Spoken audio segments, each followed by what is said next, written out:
여리고를 생각해 보면요, 굉장히 중요한 도시라고 할 수 있고요. 뭐 좌우지간 그 여리고에 가보시면은 거기에 이렇게 써 있어요. 가장 오래된, 이 지구 땅에서 가장 오래된 도시랍니다. 경주가 몇 년 됐어요? 경주 도시가 몇 년 된 도시예요? 가보시면 얘기해요. 경주가 몇 년? 1000년 도시라고 해요. 1000년이 된 도시예요. 1000년이 넘었을 거예요 아마. 근데요, 여리고는 몇 년 됐는지 아세요? 가보신 분, 가셨던 분, 여리고 가셨던 분. 여리고는요 7000년에서 9000년 된 도시예요. 어마어마한 도시예요. 그러니까 가장 오래된 도시고요. 또 거기 가시면 이렇게 써 있어요. The lowest city, 가장 낮은 데 있는 도시래요.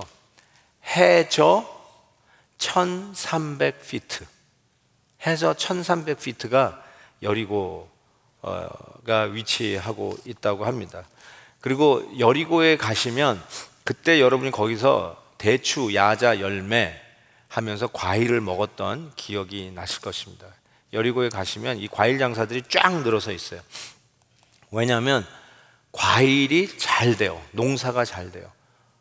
물이 좋기 때문에 그래요. 근데 그 물이 좋게 된 이유가 오늘 본문에 쓰여져 있는 거예요. 원래는 좋지 않았어요. 뭐라고 되어 있냐면 물이 어떻다고 그랬죠? 이게 막 익지 못하고 열매가 뚝뚝 떨어지는데 물이 나쁨으로 이렇게 되어 있어요. 물이 나쁘대요. 그 나쁨으로, 이 영어 성경을 보면 poison 이렇게 되어 있어요. 물이 이 독이 타져 있는 물같이 완전히 포이즌 됐다는 거예요. 그래서 그 여리고에 있는 그 과일 나무 열매들이 익다가 떨어진다는 것이죠. 자, 그런 상황 속에 있었는데 지금은 이 여리고가 참 풍성하다는 것을 우리가 보게 되는데요. 한번 볼까요? 얼마나 예쁜 도시인지. 보시면 사해바다 북쪽으로 한 2.3마일, 2~3마일 위치한 아주 물이 풍성한 지역에 있는 도시입니다.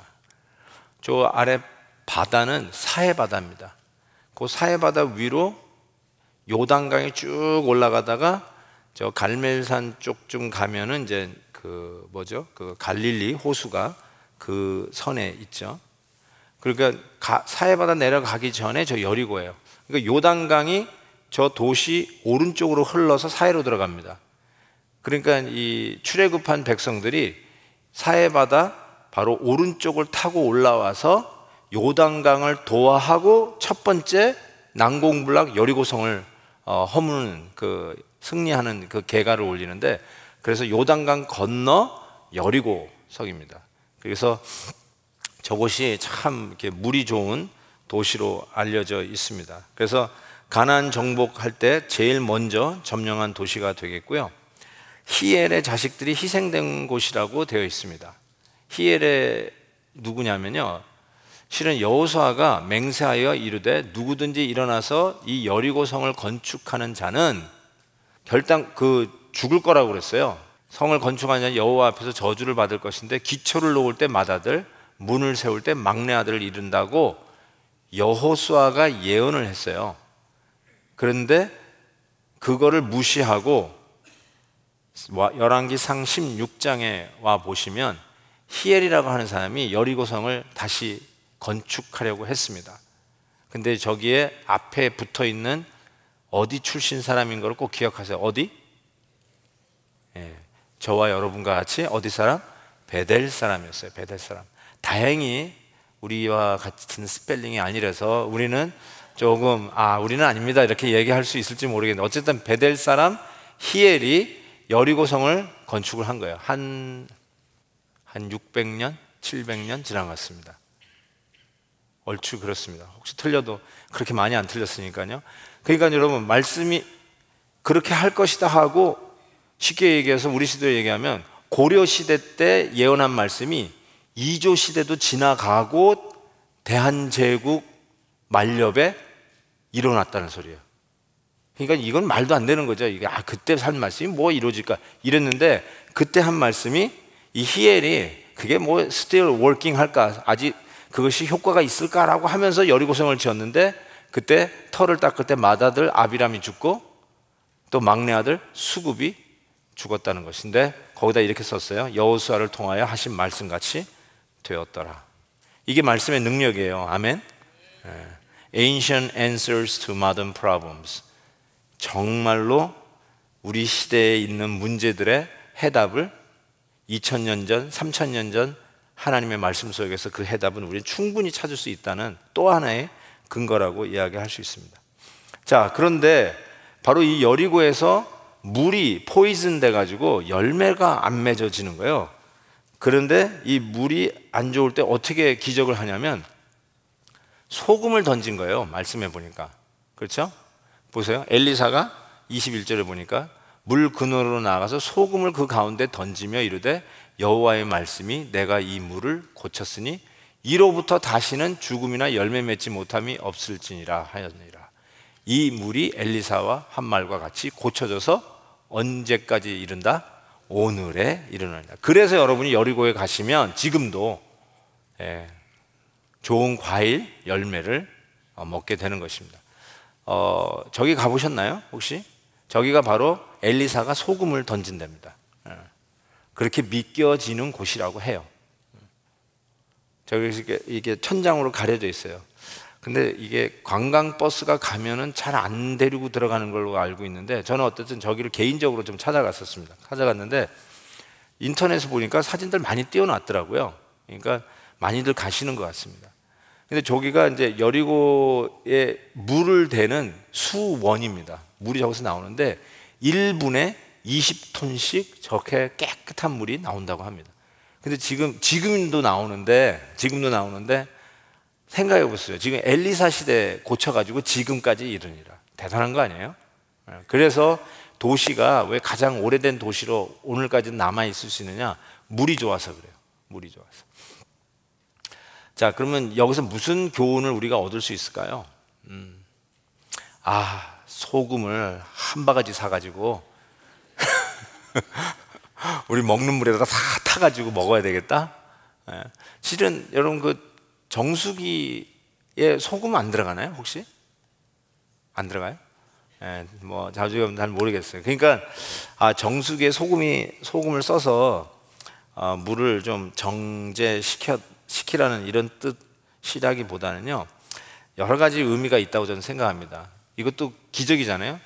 물에다가 소금을 던졌더니 그 포이즌된 물이 완전히 그냥 깨끗해지고, 그 이후로 조금만 몇 년만 효과가 있는 게 아니라 지금까지도 여리고에는 이렇게 아주 신선한 물이 계속 흐르고 있다는 사실, 참 기적이 아니겠어요, 이걸? 기적에 대해서 한번 그 두 가지만 나누고 넘어갈게요. 기적이요. 저도 I believe in miracle. 전 기적을 믿어요. 그리고 성경에 나와 있는 그 모든 기적의 사건을 그대로 믿는데, 기적은 우리를 놀래키기 위해서 일어나는 일이라기보다 두 가지 의미가 있다고 저는 생각해요.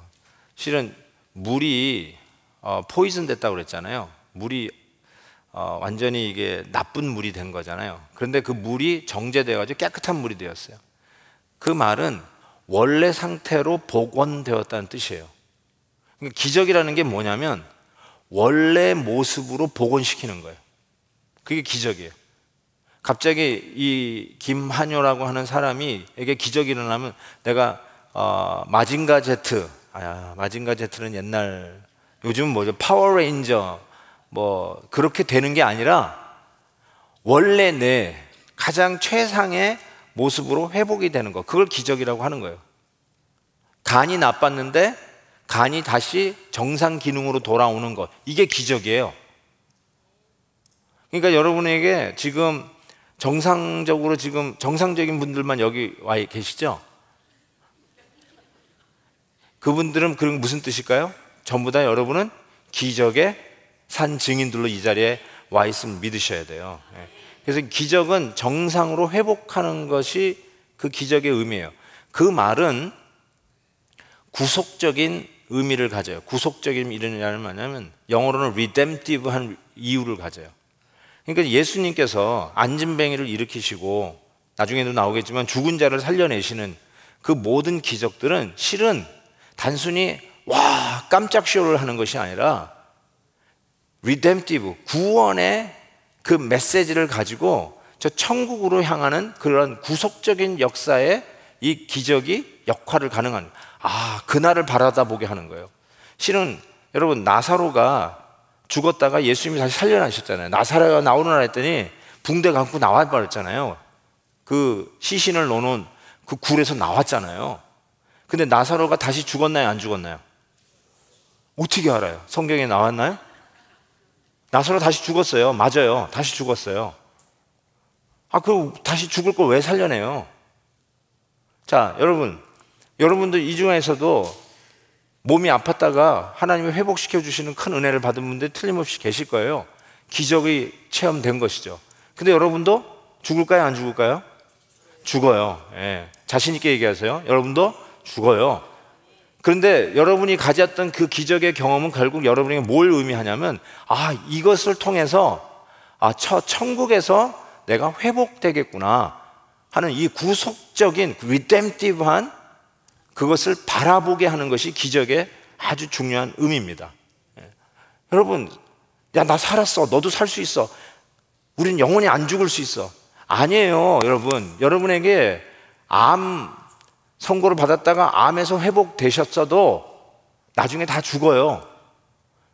그러면 살아난 게 무슨 의미가 있냐고요? 의미가 있죠. 하나님이 주신 기적의 의미는 바로 우리를 구원하시겠다고 하는 이런 구속사적인 의미를 갖고 있다는 구속적인 의미, redemptive한 reason을 가지고 있다는 걸 분명히 생각해야 되고요. 그 다음에 또 하나의 이유는 이 기적이 있는 것으로 말미암아 저 천국을 바라다 보는 거예요. 천국을. 그래서 미래지향적이에요. 기적은 항상 미래지향적이에요. 그래서 만약에 기적을 오늘 현시적인 것으로만 내가 배고팠는데 이제 배부르고 내가 아팠는데 이제 건강하고 이런 현시적인 가현적인 것만으로 의미를 가지면 아까 얘기한 것처럼 나를 회복시키셨는데 결국 죽네? 나한테 이런 기적이 일어났는데 결국 망하네? 나를 일으키셔놓고는 다시 넘어뜨리시네? 이거는 그럴 때 완전히 좌절이 오는 거죠. 좌절이 오는 거예요. 그렇지만 나에게 오늘 하나님의 특별한 목적에 있어서 우리의 삶을 연장시키시고 우리의 건강을 더 허락하셔서 맡겨주신 사명을 감당하게 하는 그런 모든 이유 속에서 하나님이 나에게 주시는 기적을 체험할 때마다 뭘 기억해야 되냐면 이게 항상 미래지향적이구나.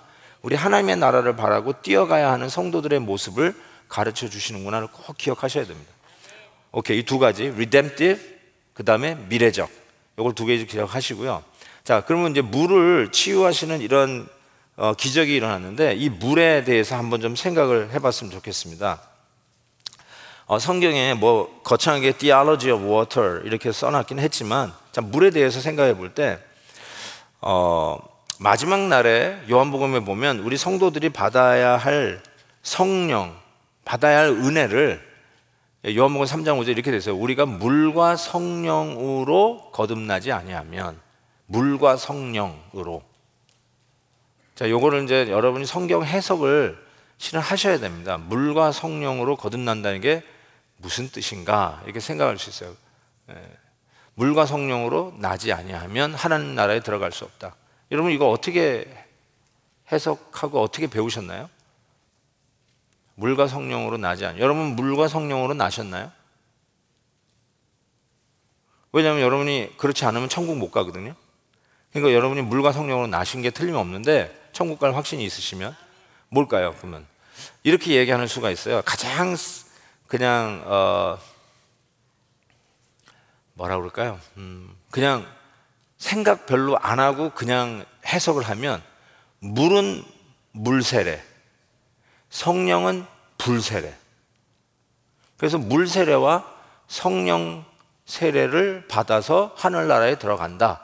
이렇게 해석하는 게 굉장히 표면적인 해석인데 의외로 많은 사람들이 이 해석을 따라갑니다. 그게 아니고요. 그게 아니고요. 그래서 두 단계를 거쳐야 하나님의 나라를 들어갈 수 있다라고 하는 주장이 있는데 그거는 제 생각에는 틀린 해석이라고 생각합니다. 왜냐하면 일단 두 단계라고 할 때 물이 물세례라면 세례 받지 않고 천국 간 사람이 있을까요? 없을까요? 세례 받지 않고 천국 간 사람이 있을까요? 없을까요? 수도 없이 많죠. 수도 없이 많죠. 세례는 너무너무 귀한 거예요. 이번 주일날 또 유아 세례도 베푸는데요, 너무너무 소중한 거예요. 왜냐하면 하나님의 언약의 인치심이니까. 그게 뭘 의미하면 내가 세례를 받음으로, 여기 물방울이 나한테 튀므로, 혹은 침례교인 출신들은 물속에 들어감으로 내가 구원을 받아내는 게 아니라요, 내게 구원받은 것을 인치시는 하나님의 언약을 생각하고 들어가는 거거든요. 세례를 받는 거거든요. 그러니까 이거는 선행 조건이라기보다는 후행이에요. 후행. 하나님에 대한 믿음을 가졌기에 세례를 받는 것이지, 세례를 받았기 때문에 천국 가는 게 아니거든요. 그것만 생각해도 그 두 가지 단계의 첫 번째 단계가 물세례다, 이렇게 해석하는 것은 맞지 않다는 걸 우리가 금방 알 수 있습니다. 그 물과 성령으로 나지 아니하면은 두 단계라기보다 우리가 예르게 한 대로 니고데모가 예수님한테 물었잖아요. 어떻게 우리가 엄마 뱃속에 들어갔다 옵니까? 어떻게 거듭납니까? 라고 얘기를 하지 않았습니까? 저 예수님께서 그때 하는 말이 뭐냐면 거듭나지 아니하면이라는 저 거듭남은 어쩌면 한 단계를 물과 성령으로 강조한 법이에요. 그러니까 거듭난다는 그 의미를 물과 성령으로 반복해서 강조한 것이에요. 강조한 것. repeat. 같은 말이 아니라 다른 말이지만 똑같은 것으로 강조한 말이에요. 반드시 물로 거듭나지 아니하면, 그 말은 무슨 말이냐면 성령으로 나지 아니하면, 그런 뜻이에요. 자, 여기에 대한 신학적인 좀 백업을 좀 하도록 하겠습니다. 실은 이 물이라는 그래서 물을 좀 생각을 해보게 되는데요, 물, 시편 23편에도 그가 나를 쉴 만한 물가로 인도하시는도다. 쉴 만한 물가. 물이 참 좋아요. 그렇죠? 여러분, 산이 좋으신 분, 물이 좋으신 분 한번 손 들어 볼게요. 이거는 진리 비진리가 아니니까 자신 있게 손을 드세요. 산이 좋으신 분, 오케이. 물이 좋으신 분, 오. 사우나를 좋아하시는 분, 사우나 들어갔다 나오시면 기분이 좋으신 분이 있고요, 사우나 갔다 오면 졸리신 분이 있어요. 자, 기분이 좋으신 분, 오케이. 사우나 갔다 오면 자야 되는 분, 그분은 사우나 가면 안 돼요. 졸리시는 분은 가면 안 된다고 그러더라고요. 자, 어쨌든 사우나 갔다 오면 기분이 좋은 분, 그분들은 이 건강에 좋대요. 어쨌든 이 사우나 갔다 오면 건강이 좋다는 거예요. 물이요, 우리를 굉장히 쉬게 만들고 스트레스도 풀게 만들고 이게 피로도 회복하는데 도움이 되는 것 같아요. 그래서 쉴 만한 물가로 이렇게 우리 시인이 이야기하는 것이 맞습니다. 그런데 실은 이 물은 아까 그 여리고의 물이 썩은 물이었잖아요. 물의 그 모습은 실은 도움이 안 돼요. 물은 회복이 돼야 우리에게 도움이 되는데 물이 타락한 물이에요. 그래서 실은 가만히 생각해 보세요. 왜 그렇게 얘기하냐면, 여러분, 출애굽한 백성이 홍해 물을 가르고 넘어왔어요. 물을 가르고 넘어와요. 요단강을 넘어서 가나안 땅에 들어올 때도 요단강을 가르고 넘어옵니다. 엘리야 선지자가 자기의 겉옷을 해서 물을 치매 요단강이 갈라집니다.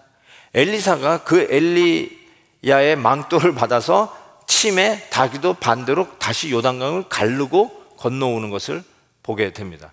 이 물을 가른다는 말은 이런 의미입니다. 물을 정복한다는 뜻이에요. 물을 정복한다.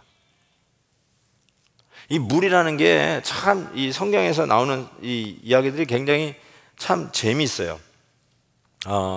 나중에 좀 더 나올 거예요. 엘리사가요, 물을 가르는 기적뿐만 아니라 물에 빠져있는 도끼를 찾는 기적이, 은도끼, 금도끼 이야기가 곧 나옵니다. 6장에 나옵니다.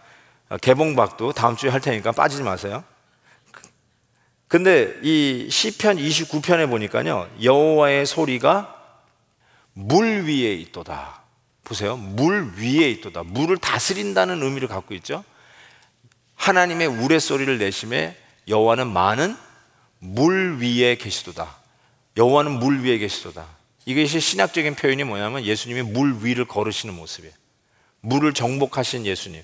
바람과 바다를 향해서 be still, 풍랑이는 바다를 향해서 잠잠할지어다 했을 때 즉시를 순종하면서 잔잔해진 바다, 물을 정복하시는 예수님, 메시아, 예수 그리스도를 보여주고 있는 말씀이기도 합니다. 또 그 다음에 보시면 시편 74편에 보면 주의 능력으로 바다를 나누시고 물 가운데 용들의 머리를 깨뜨리셨으며.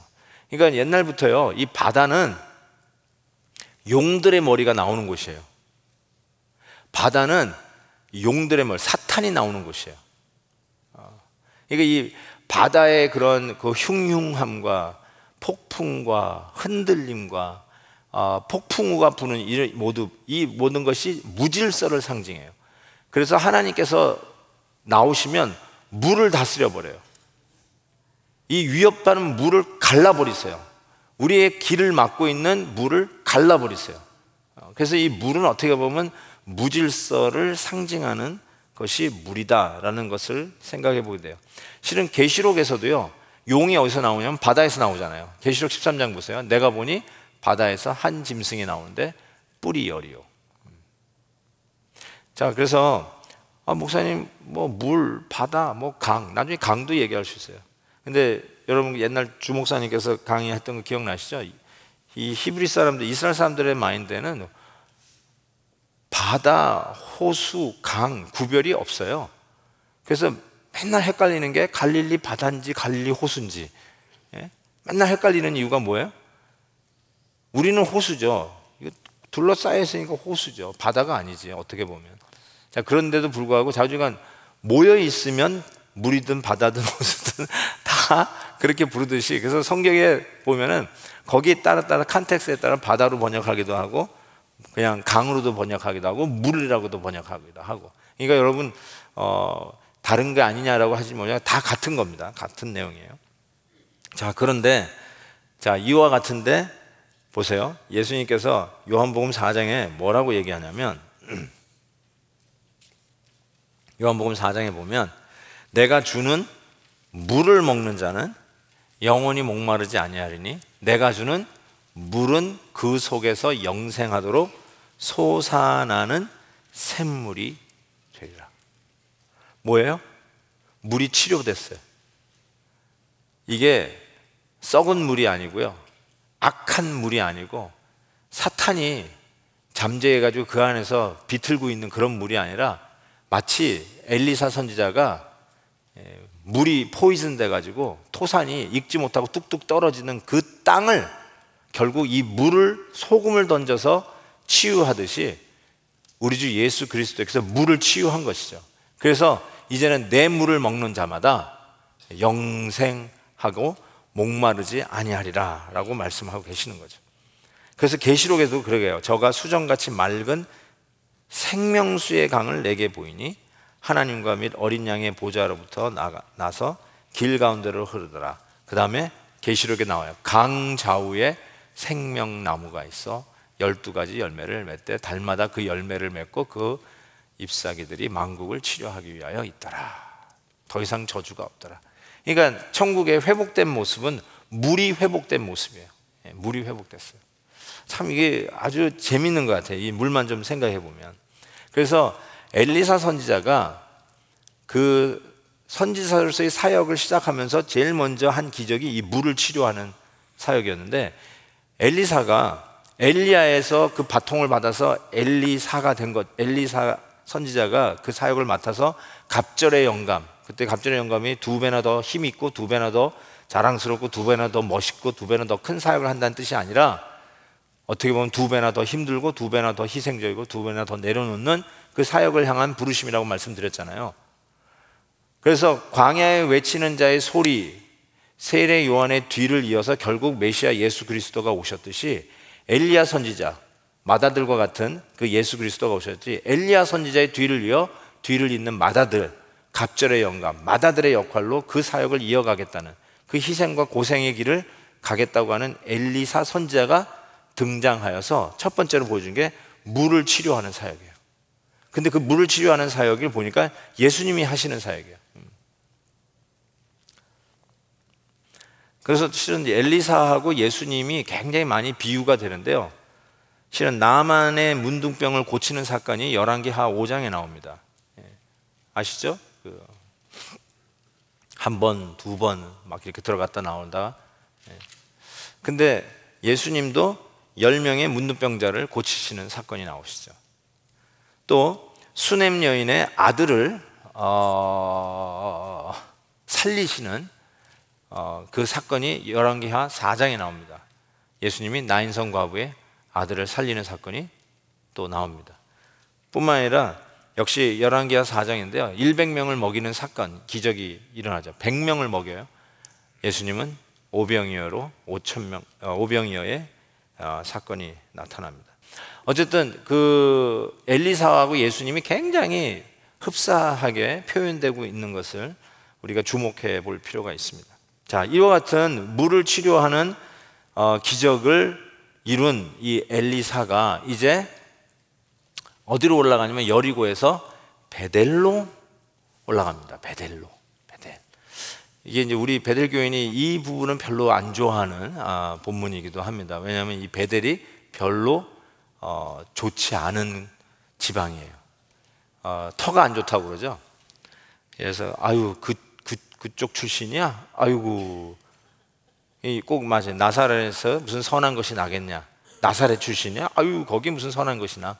이런 동네 중에 하나가 베델이라고 할 수 있어요. 왜 그러냐면 아까 얘기한 대로 그 여호수아의 예언을 믿지 아니하고 여리고 성을 짓다가 자기 맏아들과 막내 아들이 죽음을 맛본 그 히엘이라는 사람도 베델 출신이에요. 자, 베델로 올라가는데 베델에 있는 아이들이 엘리사 선지자를 놀려요. 자, 이게 중요한 거예요. 그래서 이걸 theology of mocking이라고 했는데, 대머리야 올라가라, 대머리야 올라가라 이렇게 얘기했어요. 저 사진을 찾느라고 굉장히 힘들었습니다. 저 얘기를 들었을 때 엘리사 선지자가 저렇게 울지 않았을까, 마음이 아파서. 이 베델에서 온 아이들이, 말씀해 보니까 아이들이 이렇게 어떻게 번역되어 있죠? 23절에 보니까 베델로 올라가는데 작은 아이들이 성읍에서 와서, 작은 아이들이 이 베델 성읍에서 와서 이 엘리사 선지자 보고 올라가라 올라가라 했다는 것이에요. 저게 무슨 소리일까요? 대머리에 올라가라 올라가라, 이렇게 생각하면 되죠. 야, 네 스승도 병거 타고 하늘로 올라갔는데 대머리야 너도 올라가라 너도 올라가라, 그 뜻이에요. 너도, 조금 약간 좀 천박하게 얘기하면 너도 꺼져라 이거예요. 꺼져라 꺼져라. 하나님의 종 엘리사 선지자에게 꺼져라 꺼져라 그랬어요. 그러면서 그의 외모가 딱 보니까 머리가 없는 대머리니까 대머리야 대머리야 올라가라 올라가라 하고 mocking, 조롱을 했습니다. 그런데 이제 여기에 이제 여러분이 퀘스천 마크를 던지는 내용이 나옵니다. 갑자기 이놈들 봐라 하더니 수풀에서 앙콤 둘이 와 하고 나왔어. 그러더니 그 아이들이 몇 명이나 있었는지 모르겠는데 한 100명은 있었나 보죠. 42명을 찢어 죽였어요. 뭐 때문에? 하나님의 종 엘리사 선지자를 향해서 대머리야 올라가라 올라가라 하고 조롱한 대가를 받았어요. 42명이 죽어버렸어요. 찢겨 죽였어요. 여기서 그 작은 아이들은 여러분 생각에 5살, 6살? 어떻게 그런 애들을, 철없는 애들이 했던 걸 가지고 하나님이 어떻게 곰 2마리를 보내가지고 그렇게 애들을 잔인하게 죽일 수 있을까? 라고 이야기할지도 모르겠어요. 그러니까 이제 거기에 따라서 이제 뭐라 그러죠? 이 약간 좀 합리화하고 좀 그 잔인성을 퇴색시키려고 해석하려고 하는 게 이제 세대주의자들의 해석이라고 할 수 있을 것입니다. 이 42개월 동안 좀 어려운 이 와일드 비스트가 나와 있는 어려운 상황을 이야기한다. 이렇게 그 잔인성을 좀 약화시키려고 한 것 같아요. 그러니까 좀 성경을 이렇게 해석할 때 억지로 해석하는 부분을 좀 신경을 쓰셔야 돼요. 이게 너무 억지다. 이게 뭐 하는 거야? 그리고 너무 이렇게 그 알레고리컬하게 풍자하는 것도 여러분 좀 조심하셔야 됩니다. 그냥 성경적으로 이게 뭘까 한번 생각해 보시면 실은 하나님을 조롱해서 받는 심판이 계속 성경에 나와요. 그래서 하나님의 일들을 조롱하지 말라고 경고를 해요. 그렇지 않으면 들짐승이 나와서 여러분이 그 심판을 받을 것이라는 말씀이 계속 나옵니다. 아마 관주가 있으신 분들은 요즘 관주라는 말 요즘 잘 안 들으시죠? 옛날 성경들 보면 거기에 기응, 니은, 디귿 해가지고 작은 관주가 붙어 있었어요. 그 관주 찾아가 보세요. 이 암콤이 두 마리가 나와서 아이를 찢어 죽은 사건에 그 관주가 있어요. 가보시면 하나님의 명령을 어길 때 들짐승이 나와서 사람을 죽이는 이와 같은 심판이 있을 것을 이미 하나님께서 누누이 경고를 했던 본문들이 여기저기서 발견이 됩니다. 어쩌면 말 그대로야. 엘리사 선지자는 그냥 갔을지 몰라요. 그냥 신경 안 쓰고. 근데 여기 작은 애들도 4살, 5살짜리가 아니에요. 보니까 한 15살 정도는 된대요. 15살. 15살이면은 중2. 한국은 중2가 그렇게 무섭다며요. 이 중2. 제일 겁없는 애들. 그래서 어른들도 중학생들이 뭐 하면 뭐 담배를 피고 그러면 말리지도 못한대요. 야, 무슨 담배를 피냐? 그러면 막 달려든대요. 고등학생만 돼도 예 하고 그러는데 중학생들은 겁이 없대. 그래가지고 막 그냥 이 겁이 없으니까 막 흉기 가지고 사람을 막 때리는 걸 전혀 죄책감이 없다는 거예요. 그래서 여러분 한국에 가면 중학생들은 건드리지 마세요. 중학생들이 그렇게 무섭다고 그래요. 겁이 없어서 무서운 거예요. 근데 그 겁 없는 애들이 얘네들이었어요. 이 작은 아이라고 표현한 게 딱 그 나이 때의 아이들이었어요. 이 아이들이 쉽게 얘기해서 하나님의 종 엘리사를 조롱했다라고 이야기했습니다. 여러분 이 조롱한다는 게 참 심각한 죄라는 것을 먼저 말씀을 드릴게요. 나중에 그리고 이 부분에 대해서 좀 말씀을 좀 드릴게요. 실은 이거 베델이라고 하는 동네가요 왜 안 좋으냐면요, 아까 얘기한 대로 히엘의 베델 출신이고 이 엘리사 선지자를 조롱하는 아이들도 다 베델에서 내려왔어요. 베델의 아이들이에요. 근데 또 베델이 안 좋은 게 뭐 여러 가지가 있는데요. 여기 제가 적어놨는지 모르겠네요. 또 안 좋은 게 열왕기상 12장에 보면 그 여로보암이 출애굽시킨 하나님을 금송아지를 만들어냈어요. 금송아지가 그 광야에서 아론이 만든 금송아지 말고 여로보암이 만들었어요. 그러면서 그 금송아지를 만들어 놓고 이 금송아지가 우리를 애굽 땅에서 출애굽시킨 그 신이다 이렇게 얘기했거든요. 그래서 금송아지를 2개를 만들어 놓고 하나는 단, 또 하나는 베델에 두었어요. 베델. 금송아지를 만들어 놓고 하나는 29절 베델에 두고 하나는 단에 두었다. 그러니까 보세요. 우상 딴지를 세우는 게 베델이에요. 하나님의 말씀을 조롱했던 히엘이 베델 출신이에요. 거기에서 뭐가 나오겠어요? 결국은 하나님의 종 선지자를 조롱이나 하는 애들이 수백 명, 그래서 수백 명일 거예요. 그 중에 암콤이 나와가지고 죽였으니까 그 중에 죽인 애가 42명이니 얼마나 애들이 많았겠어요. 그 애들이 그렇게 질이 안 좋았다는 것이죠. 뭘 배웠겠어요? 자, 여러분 이 조롱이 얼마나 못된 죄인지요.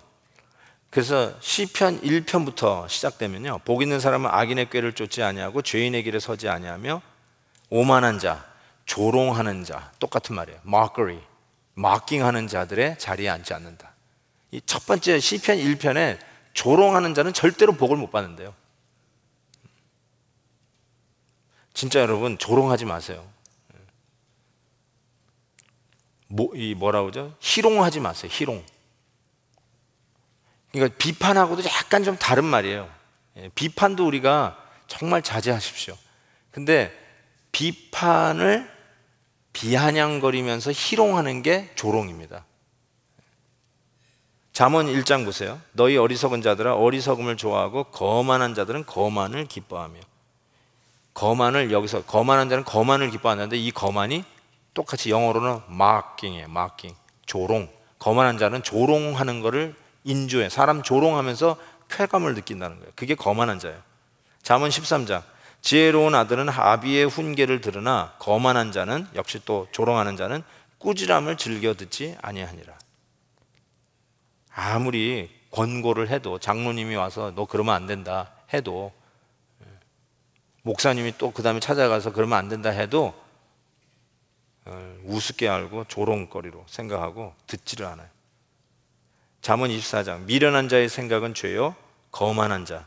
이 성경에 이 조롱을 다 거만으로 많이 번역해 놨더라고요. 거만한 자는 사람에게 미움을 받느니라. 잠언 29장, 거만한 자는 성읍을 요란하게 하여도 슬기로운 자는 노를 그치게 하는도다. 다 이 조롱의 파괴력을 성경은 너무너무나 경고를 하고 있다는 사실을 꼭 기억하셔야 돼요.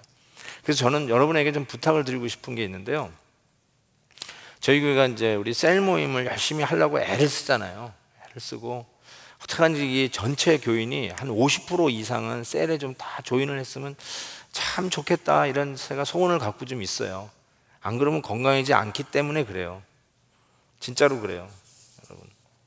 근데 셀 모임을 할 때 가장 중요한 게 뭐냐면요, 조롱을 하지 말아야 돼요. 험담을 하지 말아야 되고요, 남의 말을 하면 안 돼요. 비판적인 말을 절대로 하시면 안 돼요. 절대로. 그게 설사 맞는 말이라도 절대로 하시면 안 돼요. 셀 모임에서는 비판하거나 남 험담하거나 조롱하는 말을 절대로 하지 마셔야 돼요. 여러분이 그 가운데, 셀 모임 가운데 있을 때 누가 혹시라도 그냥 쉽게 뭐 어떤 교회는 뭐 이래다더라 하면서 이런 얘기 할 때도, 그게 다른 교회, 우리 교회가 아니라 다른 교회라도 우리 그 얘기는 하지 않는 게 원칙입니다 하고 막아주세요. 진짜로요. 그런 거 얘기하면 재미가 없는, 아니에요. 재미없어도 돼요. 그런 건 절대로 하지 마세요. 부탁드립니다. 여러분들이 그걸 막아주셔야 돼요. 진짜로. 쉐어링 할 때 좋은 것만 나눠도 시간이 모자라요. 그래서 이렇게 근거도 없고 그냥 들은 얘기들, 여기저기 또 다니는 그런 소문들 집어가지고 이런 얘기도 있대요, 카더라 얘기를 절대로 하지 마시고, 정말 그날 주일에 들은 말씀들, 그 전주에 들었던 메시지를 가지고 나눌 때 받은 은혜만 꼭 좀 나눠주세요. 왜냐하면 잘못해서 툭 던져진 험담의 이야기를, 그것도 내 말이 아니라 전달하는 말이라 할지라도 그게 어마어마하게 그 은혜의 분위기를 파괴해요. 그 자리에서 파괴를 해요. 그리고 절대로 술 마시지 마세요. 내가 좀 듣고 있어요. 셀이 분위기가 좀 싸해가지고 그냥 버드와이저를 가지고 들어왔대나 뭐 어쩌고저쩌고, 절대로 그러시면 안 됩니다. 절대로 그러시면 안 돼요. 제가 그냥 맥주 캔을 던지는 한이 있어도 절대로 그러시면 안 됩니다. 그걸 막아주세요. 우리 뭐라 할까요? 뭐 술, 담배가 구원의 관계 문제입니까? 하고 또 물으면 제가 분명히 신학적으로, 성경적으로 이야기하겠습니다. 아닙니다. 맞아요. 근데 건덕을 위해서 우리 교회 모임에서는 알코올, 뭐 맥주 이런 거 절대로 금합니다. 여러분 드시고 싶으면 골방에서 그냥 숨 막히는 데서 혼자 뭉 더덕 걸고 드시는 거, 저는 그거 아무 말 안 하겠어요. 그렇지만 우리 교회 이름으로 캠핑을 가거나 여행을 가거나 우리 셀들이 어디 가가지고 뭐 같이 아우팅을 하거나, 물론 셀 모임을 할 때는 절대로 하지 마시기를 부탁을 드립니다. 여러분, 우리 교회 안수 집사님들, 장로님들 뽑을 때 주초부터 가립니다. 술 하시는 거 봤습니다. 그러면 아웃이에요. 그냥 올라오지도 않아요. 후보로. 그것만 아세요. 그 다음에 왜 이런 얘기를 하냐면요, 이 조롱이 하나님의 선지자들을 조롱한 이스라엘을 한번 보십시오. 어떻게 되는지. 그 백성이 하나님의 사자를, 선지자죠, 메신저, 비웃고 말씀을 멸시하여 그 선지자를 욕하며, 이게 바로 조롱입니다. 욕. 하나님 여호와의 진노로 그 백성에게 미쳐서 만회할 수 없게 하였으므로, 딱 박아놨어요. 하나님의 종들을 비웃지 마십시오. 그 다음에 왜 이게 중요하냐면, 이게 정확하게 무슨 죄로 연결되냐면 메시아를 조롱한 이스라엘의 죄로 연결이 됩니다. 그래서 마태복음 20장에 보면 이방인들에게 넘겨주사 그를, 예수 그리스도를 조롱하여 채찍질하며, 정확하게 메시아 예수 그리스도를 향해서 내뱉는 모든 게 다 조롱이에요. 그 아까 거만한 것들이에요.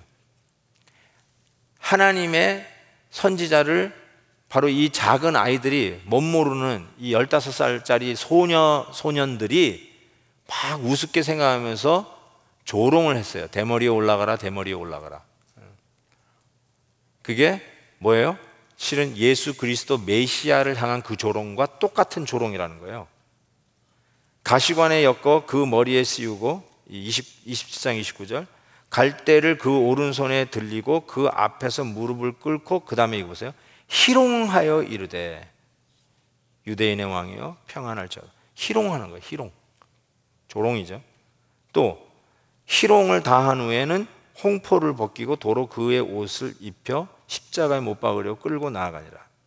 또 그와 같이 대제사장들도 서기관들과 장로들과 함께 희롱하여 이르시되. 여러분, 이게 뭘 제가 얘기하려고 하는 거냐면요, 예수님이 십자가 지시는 그 사건에 이 조롱, 희롱이라는 말이 계속 쓰여져요. 그냥 예수님 그냥 끌고 가서 맷집을 그냥 십자가에 못 박았다고 생각하는데 아니에요. 보니까 모든 절수마다 희롱, 희롱, 조롱, 조롱, 계속 예수님이 받은 게 희롱, 희롱, 조롱, 조롱이에요. 바로 그 조롱을 이 아이들이 하나님의 종, 보세요, 엘리야를 이어 엘리사, 세례 요한을 이어 예수님, 엘리사와 예수님이 지금 성경에서는 의도적으로 비교되어지고, 드디어 엘리사를 보면서 앞으로 오실 메시아를 생각하게 하는 그 엘리사를 조롱한 그 죄가 애들이라고 봐주는 게 아니라 42명이나 찢기는 이런 끔찍한 죄였다는 것이죠. 결국 이것은 이사야 선지자의 예언과 맞아요. 나를 때리는 자들에게 내 등을 맡기며 나의 수염을 뽑는 자들에게 나의 뺨을 맡기며, 그 다음 보세요, 모욕과 침뱉음을 당하여도 내 얼굴을 가리지 아니하였느니라, 이렇게 말씀하고 있어요. 이야, 참. 자, 그래서 여기서 딱 결론은, 여기 포인트가 있어요. 마땅히 찢겨 죽어야 할 죄인들이 저와 여러분이에요. 왜냐하면 예수님이 십자가 지는 그 사건을 볼 때 조롱, 조롱, 조롱, 계속 다 조롱을 하는데, 우리가 예수님을 십자가에 못 박은 바로 그 조롱하던 죄인이라는 것을 우리가 깨닫게 돼요. 근데 우리는 오늘 여기에 있어요. 안 찢겨 죽었어요. 가끔 캠핑 가면 곰이 우리가 먹은 고기 찾으러 온 적은 있어도 우리가 그 곰에 찢겨 죽이지는 않았어요. 왜 그럴까요? 예수님의 대속의 은혜 때문에 그래요. 한번 그 본문 좀 올려보실까요? 누가복음 23장. 오케이, 같이 읽습니다. 시작. 하나는 그 사람을 꾸짖어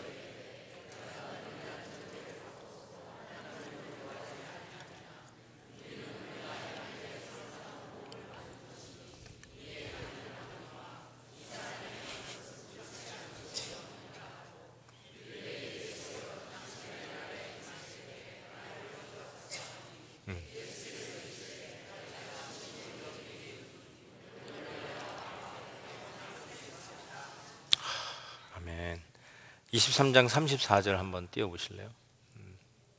예수님께서 십자가에서 지실 때 하셨던 말씀이에요. 한번 같이 읽읍시다. 시작. 이에 예수께서 이르시되 아버지 저들을 사하여 주옵소서. 자들이 하는 일들을 알지 못합니다 하시더라.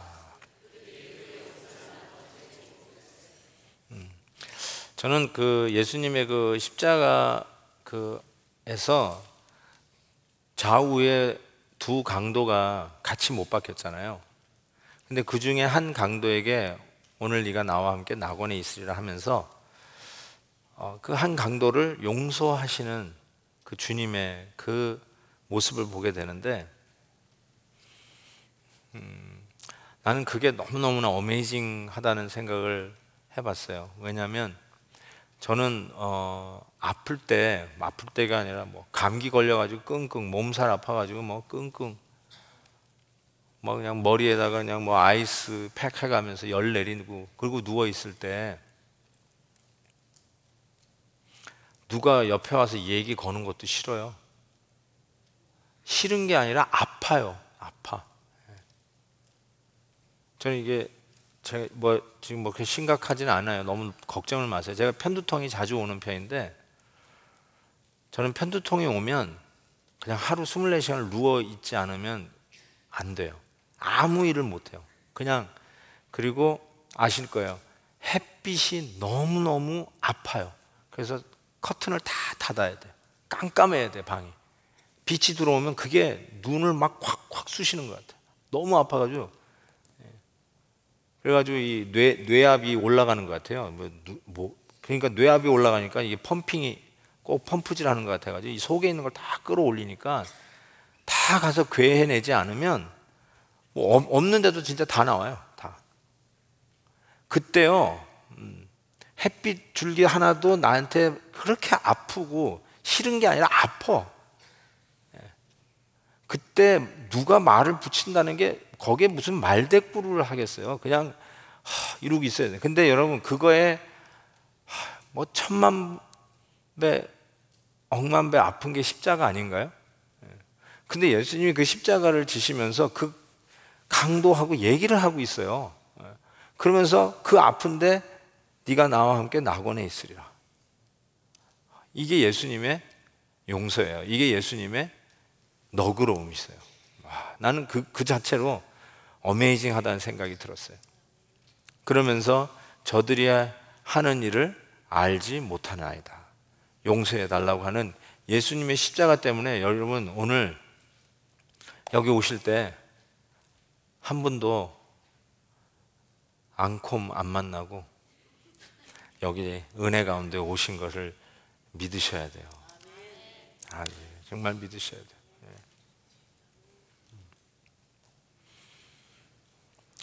안 믿기시는 것 같은데 정말 믿으셔야 돼요.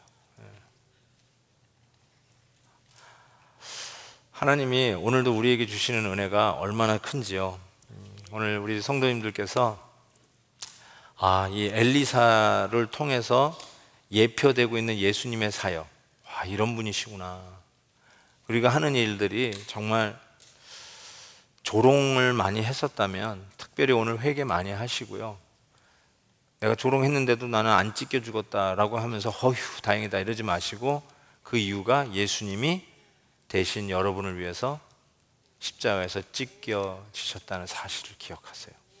그분이 여러분을 용서해 주셨고 그분이 여러분을 회복시키셨고, 그래서 여러분은 정말 복된 말, 세우는 말, 건덕의 말, 핀잔이나 조롱이나 희롱의 말이 여러분의 아예 언어에서 사라지게 하시고, 여러분의 입술로는 정말 생명의 말씀으로 세우는 말만, 난 건전한 비판을 하는 거야, 그런 말도 여러분이 인격이 그 수준에 오르기 전까지는 하지 마세요. 진짜 여러분이 그 수준이라면 하시는데 인격이 받쳐주지 않는데 건전하게 비판한다는 말로 여러분이 남을 함부로 헐뜯는 일을 정당화하지 마십시오. 절대로 여러분의 영적 생활에 도움이 안 되고요. 정말로 조심하셔야 돼요. 정말로 조심하셔야 돼요.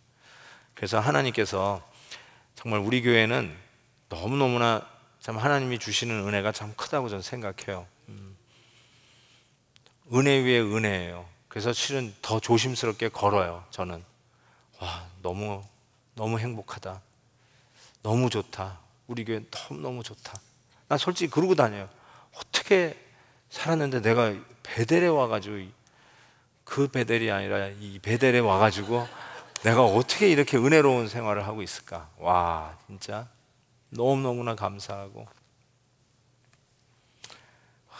그냥 뱀 컨퍼런스도 하는 이런 교회에 와서 내가 신앙생활을 하고, 야, 정말 난 인크레더블한 것 같아요.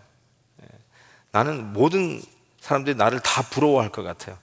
너무너무 행복해요, 제가 진짜로. 너무 감사하고. 그런데 이게 다 나를 위해서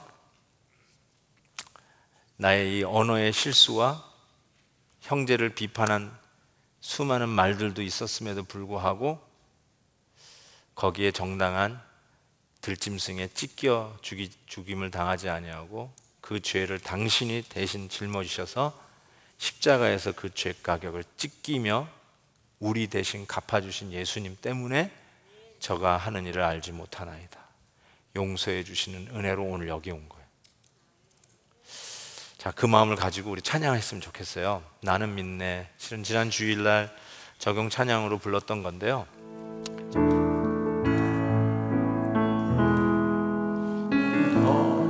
허락하신 시련을 통해 나의 믿음 더욱 강하게 자라나고 험한 산과 골짜기 지나는 동안 주께 더 가까이 나를 이끄시네. 내가 겪는 시련이 어렵고 힘들어도 내 주님보다 크지 않네.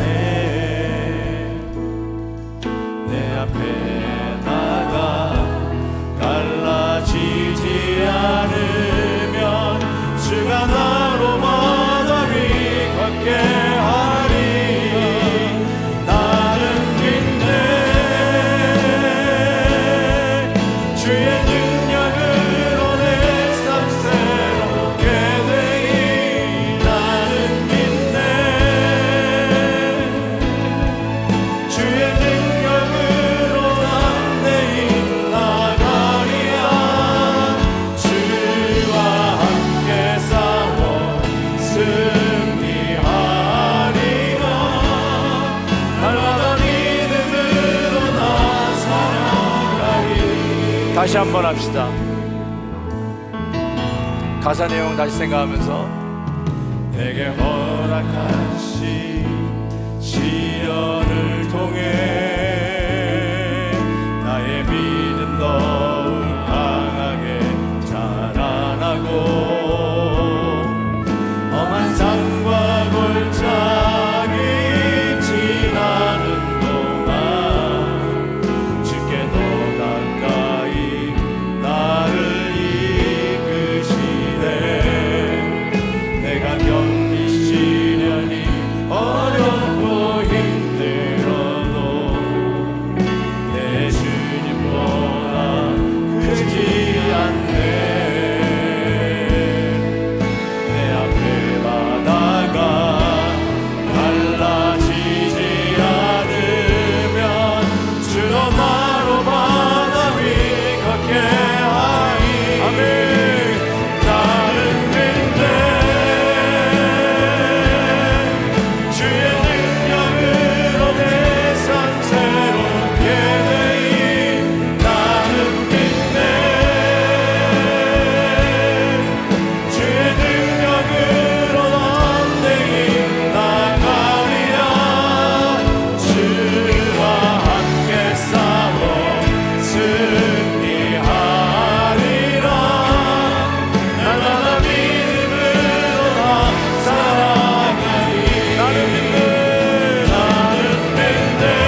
다 같이 기도의 손을 들겠습니다. 네, 우리와 함께하여 주셔서 능력의 주 나의 하나님, 오늘도 나와 동행하시는 주님,